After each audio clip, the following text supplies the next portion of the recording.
In this video, I'm going to show you how to blur background in Canva. First, add the photo to the canvas. To do that, you can choose the photo from the Elements tab or upload your own file from your computer. For this tutorial, I'm going to use this photo. Okay, now to blur the background, all you have to do is select the photo, then go to the top toolbar and click this edit option. From here, go to the tool section, click see all, and select autofocus. As you can see, the background blur instantly. If you want the background to be more or less blurry, you can use this blur intensity slider or type in some number into this column.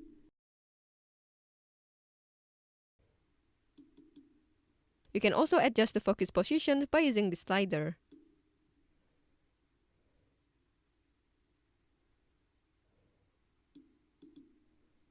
So that's how to blur background in Canva.